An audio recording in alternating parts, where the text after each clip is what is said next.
Hi, this is Mrs. Forrest, and I'm the junior counselor. I'm going to show our PowerPoint with some information on it to help you enroll in your elective classes for next year.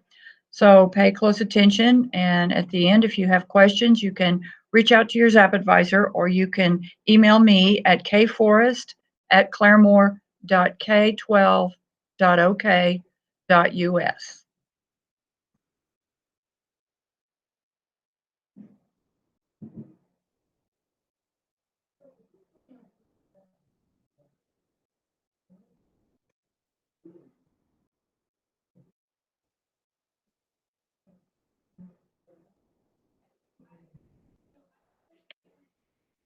All right, so here we go. This is the current sophomores going to be juniors, class of 2023.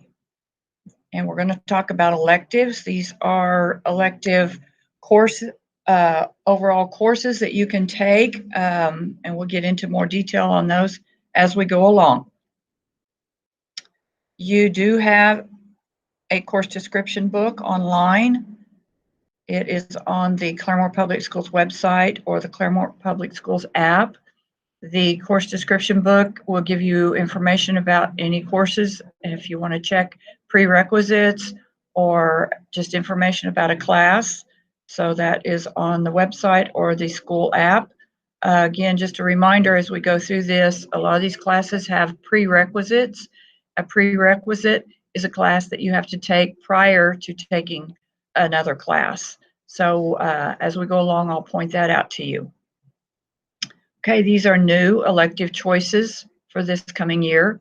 The Art of Storytelling, Literature and Film, which is going to be taught by Mrs. Andrews. It is a class about how films and movies are made from novels and books and how that process works, and comparing and contrasting the book against the movie. Spanish for Healthcare is new this year. It is for students that will be wanting to go into the medical field and helping them learn some Spanish terms related to the medical field. The prerequisite for Spanish for Healthcare is Spanish 1 and Spanish 2. Graphic Design 2 is the follow-up class to Graphic Design 1. If you took that this past year, it's going to be an awesome class, bigger and better than Graphic Design 1. Interior Design Basics is a class in the Family and Consumer Science area. You have to take Intro to Facts before you can take Interior Design Basics.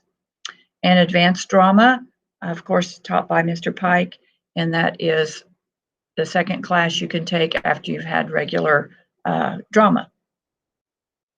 All right, here is an example of the Claremore High School pre-enrollment form. It may look real similar to yours. So take a look at that. Notice you'll have 8 classes or 8 lines filled up when you get finished with it today. Also over to the right, we'd ask that you put some alternates down if applicable, especially for some of your electives. Our master schedule is built on the number of requests we get for each class. So it's really important that we get you in the classes you requested or one of your alternates. So think a lot about your choices for your alternates, because if there's a conflict with your schedule or something like that, you may actually end up in that alternate class.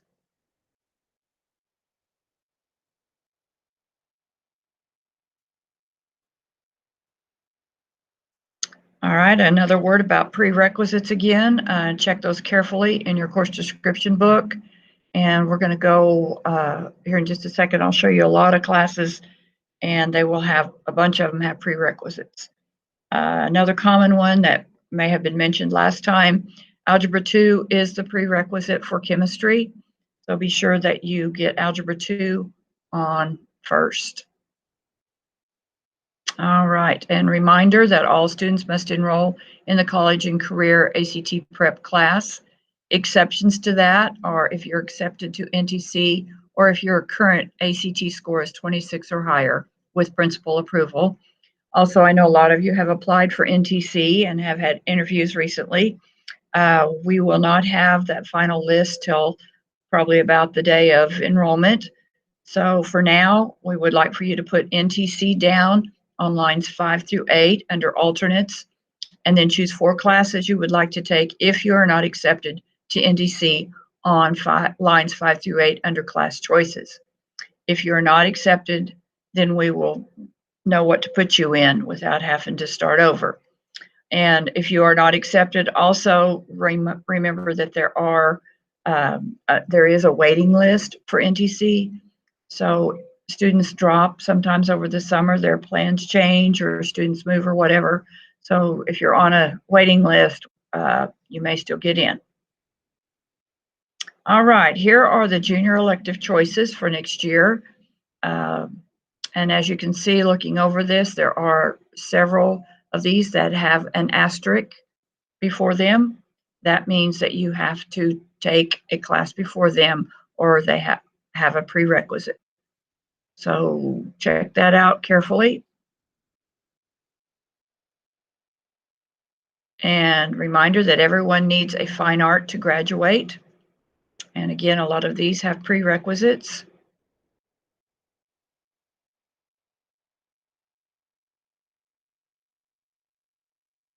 And here is another page.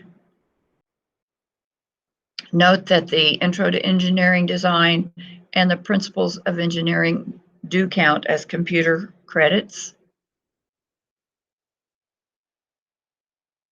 And under Ag Science, the Intro to Plant Food and Fiber Production must be taken before any other Ag class.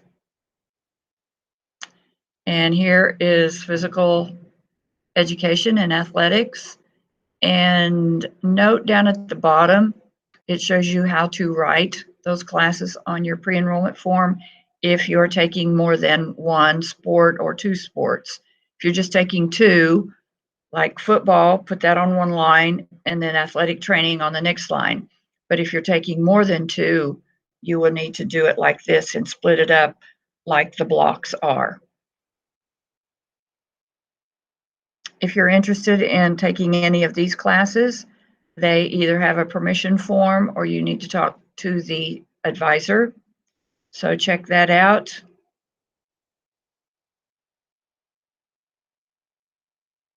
Also for juniors, we do have our career development program. This used to be called School to Work. And over on the right side are internships that juniors can enroll in: Business Shadow, Education Shadow, or Health Shadow. And those placements will be decided during orientation at the beginning of school and has to be approved by the instructor. There are GPA and application requirements. So be sure you check with Mrs. Brace and get an application for this if you're interested in the career development program. To promote to be a junior to the 11th grade, you need to have 12 credits at the end of this year.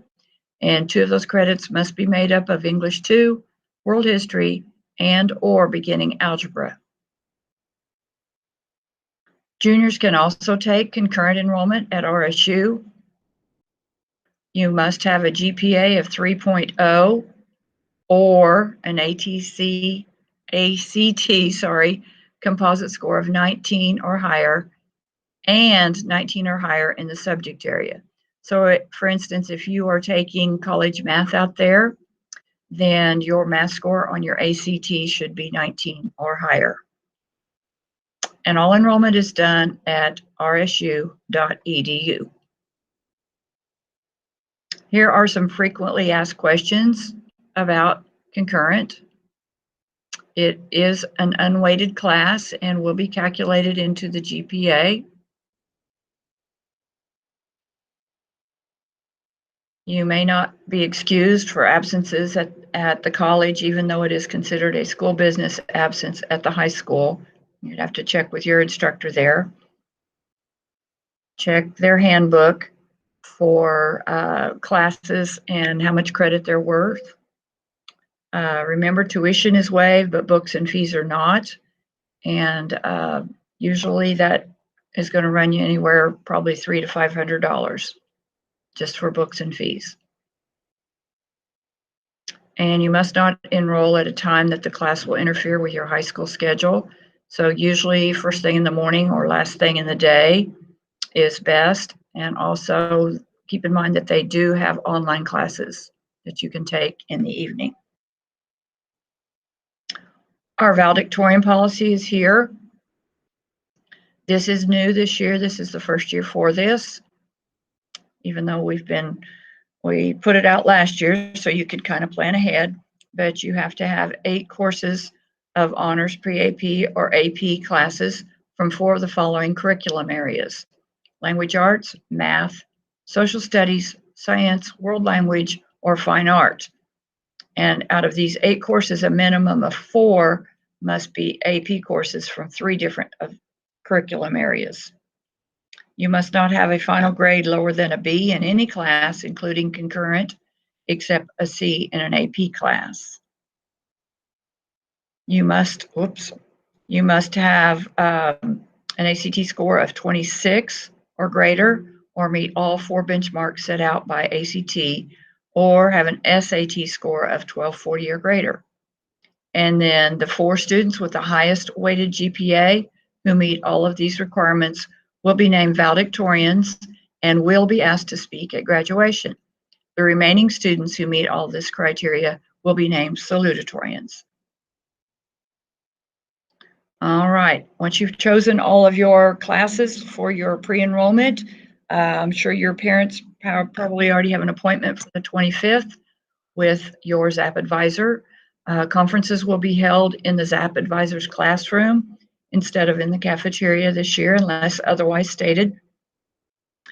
Students and parents both need to attend. Students may not attend alone. Students need to take home the manila folder, and in your case, maybe just discuss the pre-enrollment form with your parents and have that all lined out before the conference time on the 25th. And even though you think you might be moving over the summer, we would like for you to still go through the enrollment process, because sometimes things change and you may end up here again next year. And also, even if you do move, the way we build our schedule, it leaves a spot in our schedule for a student that moves in. Enrollment forms, that big packet of several pages that you usually get this time of year, is going to be done online through the WinGage Parent Portal. And next week, your parents will be getting some information via an email that's going to tell them exactly how to get on to the WinGage Parent Portal and update the information. So that's going to be really nice for your parents not to have to fill out all that information. So let them know that.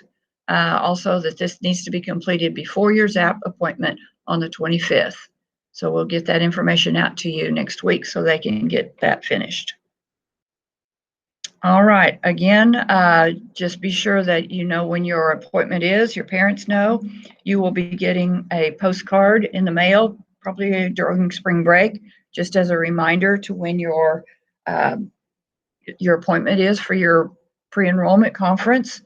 And be sure you bring back the trial pre-enrollment form so we can get that finalized with your ZAP advisor. And again, if you have any questions, please contact your ZAP advisor, or you can reach out to me. And my email again is kforrest@claremore.k12.ok.us. Thank you. Have a great day.